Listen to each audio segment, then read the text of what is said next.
America जो है वो अपना एक स्पेशल एनवॉय इंडिया भेज रहा है और उसका नाम है रिकी गिल। वो क्यों इंडिया जा रहे हैं, ये क्या हो क्या रहा है बेसिकली। रिकी गिल जो है वो कहा जा रहा है कि वो डोनाल्ड ट्रंप के साउथ एशिया के एडवाइज़र हैं और वो उस वक्त इंडिया जा रहे हैं जब ट्रंप ने 25% टैरिफ लगा दिया भारत के ऊपर। जमाना बदल गया है, अब तस्वीर बदल चुकी है और अब जो उदाहरण बाकी देशों के सामने है वो है भारत। क्योंकि इस बार अमेरिका नहीं बल्कि भारत ने चाल चली है और ऐसी चाल चली है कि अमेरिका की सबसे बड़ी टेक कंपनियों की नींव हिल गई है। गूगल, एप्पल, माइक्रोसॉफ्ट जैसी दिग्गज कंपनियों की बुनियाद तक कांप गई है और अमेरिकी राजनीतिक गलियारों में सन्नाटा छा गया है। चाइना को पता है अगर दुनिया में कोई उसे बीट कर सकता है तो वो सिर्फ हिंदुस्तान है, उसके अलावा कोई कंट्री नहीं है। चाइना भी घुटने टेक चुका हुआ है हिंदुस्तान के आगे। इंडिया को ये था कि हम यूरोप को और मिडल ईस्ट को और सबको बताएं कि ये हम इतने इंपॉर्टेंट हो गए हैं, ठीक है, क्योंकि at the end of the day है तो ये अमेरिका के इंटरेस्ट में ही ना।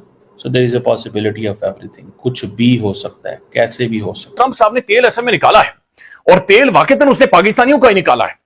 वो ये बता रहे हैं कि मैं पाकिस्तान के ऊपर 19% टैरिफ लगाने वाला हूं। लैंडमार्क ट्रेड डील हम अमेरिका के साथ कर कर आए, 19% टैरिफ ये लगवा कर आए हैं और उसके बाद ये यहां पर हमें बेच के आ रहे हैं, समझा के आ रहे हैं कि जनाब भारत के ऊपर तो अमेरिका ने 25% लगा दिया। देखें ना, हमें 6% भारत से कम भाई खुदा का खौफ कह रहे हैं, आप उनकी ट्रेड तो देखें। तो अब वो चाइना रशिया को बीच में डाल के हिंदुस्तान को दोस्ती करने की तरफ आ रहा है। तो इसी तरह देखिए, अगर तो चाइना को दुनिया की फर्स्ट इकोनॉमी बने रहना है तो उसे हिंदुस्तान के साथ बनानी पड़ेगी। पहले जो निकला हुआ तेल है अमेरिका में महंगे दामों, वो अब आप खरीदेंगे और कीमती ज़र मुबादला जो है वो वहाँ पहुँचाएंगे। ये वाला तेल तो आपको ख़रीदना पड़ेगा। तो गए थे आप तेल देने, उल्टा अपने आप को तेल लगवा बैठे। दोस्तों नमस्कार। दोस्तों, ट्रंप ने भारत के ऊपर जो टैरिफ लगाना था वो उसने लगा लिया, कोई फ़र्क नहीं पड़ता दोस्तों भारत को, ये बात आप भी जानते हैं, हम भी जानते हैं। लेकिन मुसीबत पाकिस्तान के लिए खड़ी हो गई है।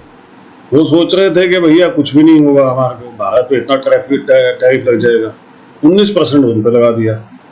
अब सबसे बड़ी बात यह है कि उसे टैरिफ तो लगाया ही लगाया और तेल भी अब वो अमेरिका से खरीद रहा है। देखो दोस्तों कितना जबरदस्त जाल में फंसाया है ट्रंप ने भारत के ऊपर, झूठ बोल बोल के कि भारत में ये, वही मैं कहता हूँ ना दोस्तों, पाकिस्तान अपने दुखों से नहीं है, वो भारत की खुशियों से परेशान है और ट्रंप ने उसको वही दिखा दिया कि देखो मैं भारत को कितना दुखी करने वाला हूँ। वो नाचने लग गए और फिर उसने ट्रंप ने अपना तेल बेच दिया।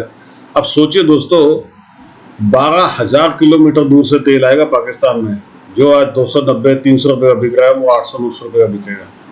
खाल नोच देना इनकी, सिर्फ एक खाब दिखा दे।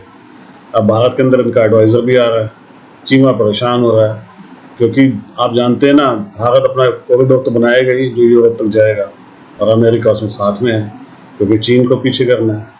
हर तरफ से भारत की विन पोजीशन है दोस्तों, इसे कहते हैं जियोपॉलिटिक्स। अमेरिका जो है वो अपना एक स्पेशल एनवॉय इंडिया भेज रहा है और उसका नाम है रिकी गिल। ये ट्रंप के टॉप एडवाइज़र हैं South Asia. He is Trump's top adviser for South Asia. तो सवाल ये पैदा होता है कि ये इंडिया में क्या करेंगे या क्या होगा या वे क्या डेवलपमेंट है जो होने जा रही है। तो ये इंडिया आपको पता है रशिया से काफ़ी ज़्यादा तेल वगैरह ख़रीद रहा है और इंडिया का दिल है, India middle east Europe economic corridor भी चले। लेकिन क्योंकि रिकी गिल जो है वो डायरेक्टर है, senior director south Asia and central Asia है नेशनल सिक्योरिटी काउंसिल के अंदर, और वो इंडियन एंड यूरोपियन ऑफिशियल से इस हवाले से मुलाकात करने जा रहे हैं। और ट्रंप एडमिनिस्ट्रेशन जो है वो किस हद तक इसको देख रही है, किस हद तक ये कर रही है, कितनी कुछ सीरियस लेती है इस चीज़ को, दैट इज़ इम्पॉर्टेंट। कहा यह जाता है कि वो देखेंगे कि इंडियंस की क्या डिमांड है, या नेशनल सिक्योरिटी कमेटी जो है वो भी इम्पॉर्टेंट पोजीशन रखती है अमेरिका के अंदर। इस वक्त गो कि अमेरिका के जो नेशनल सिक्योरिटी एडवाइज़र हैं जो वो उनके स्टेट डिपार्टमेंट के हेड हैं जो वहाँ पे हैं, तो वो क्या वहाँ पे होगा।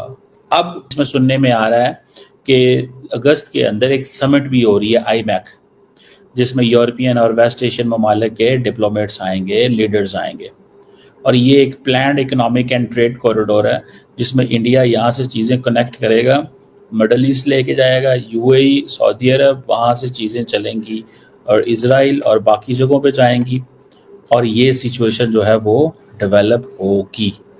इसको ज़रा थोड़ा सा इसकी ये जो सेंसिटिविटी है इसको समझें आप। India middle east Europe economic corridor Indians ने कन्विंस किया था बाइडेन एडमिनिस्ट्रेशन को कि हमें चाइना के जो BRI और CPEC के मुकाबले में कॉरिडोर लेके आना है और इसलिए वो इस चीज़ को देख रहे थे कि हाँ भाई ये तो अब चाहिए मतलब हमें, ताकि इंडिया को ये था कि हम यूरोप को और मिडल ईस्ट को और सबको बताएं कि ये हम इतने इंपॉर्टेंट हो गए हैं, ठीक है, क्योंकि at the end of the day है तो ये अमेरिका के इंटरेस्ट में ही ना। अब जमाना बदल गया है, अब तस्वीर बदल चुकी है और अब जो उदाहरण बाकी देशों के सामने है वो है भारत, क्योंकि इस बार अमेरिका नहीं बल्कि भारत ने चाल चली है और ऐसी चाल चली है कि अमेरिका की सबसे बड़ी टेक कंपनियों की नींव हिल गई है। गूगल, एप्पल, माइक्रोसॉफ्ट जैसी दिग्गज कंपनियों की बुनियाद तक कांप गई है और अमेरिकी राजनीतिक गलियारों में सन्नाटा छा गया है, क्योंकि भारत ने जो डिजिटल पलटवार किया है वो ना सिर्फ आर्थिक था बल्कि रणनीतिक भी था।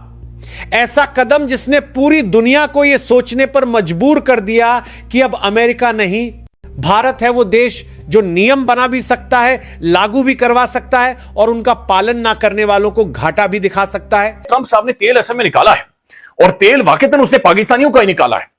वो ये बता रहे हैं कि मैं पाकिस्तान के ऊपर 19% टैरिफ लगाने वाला हूं। लैंडमार्क ट्रेड डील हम अमेरिका के साथ कर आए, 19% टैरिफ ये लगवा कर आए हैं और उसके बाद ये यहां पर हमें बेच के आ रहे हैं, समझा के आ रहे हैं कि जनाब भारत के ऊपर तो अमेरिका ने 25% लगा दिया। देखें ना, हमें 6% भारत से कम। भाई खुदा का खौफ करें, आप उनकी ट्रेड तो देखें।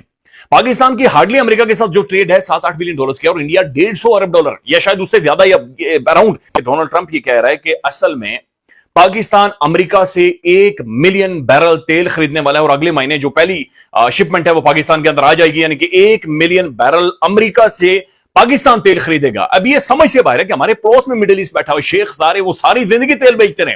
काम चीज समझ आ रही है कि जिसकी फ्लीट कास्ट बहुत ज्यादा है और अमेरिका दुनिया में महंगा तरीन तेल बेचता है और वो तेल पाकिस्तान के अंदर आएगा। देख रहे हैं आप कैसे चीखें निकल रही हैं पाकिस्तानियों की। ये है मजेदार बात, यही बस मैं देखना चाहता था दोस्तों, क्योंकि इन लोगों ने ये सोचा था कि भारत रोएगा। देखो कितनी मजेदार बात है। 2 दिन पहले तक इनके यहाँ भंगड़े ढल गए, ढोल बज रहे थे, खुश हो रहे थे कि भारत का ये हो गया वो हो गया, और आज देख लीजिए इनकी कैसे चीखें निकल रही हैं। ये हमेशा ही करते हैं दोस्तों, ये बड़े खुश होते हैं, पहले बहुत खुश होते हैं, बाद में फिर ये रो रहे होते हैं, चीखें मार रहे होते हैं, तब इनको सच्चाई पता लग जाती है। क्योंकि दोस्तों बात ये ना कि ये पढ़े लिखे तो हैं नहीं और झूठ जितना मर्जी इनसे बुलवा लो। जो थोड़े बहुत लोग हैं उनको जो समझ में आती है तब वो गाड़ी निकल चुकी होती है। अब देखना दोस्तों ट्रम्प इनके साथ क्या क्या करने वाला है, और ट्रम्प तो करेगा ही करेगा, चीन क्या करेगा ये भी आप देखिएगा। ये दोनों तरफ से फंस गए हैं, ये ऐसे ट्रैप में फंसे हैं कि इधर से ना निकल पाएंगे ना कुछ हो पाएगा, ये दोनों के बीच में फंस गए हैं और बहुत बुरी तरह से फंसे हैं। कमेंट्स कीजिएगा, वीडियो को लाइक और चैनल को सब्सक्राइब जरूर कीजिएगा। Thank you.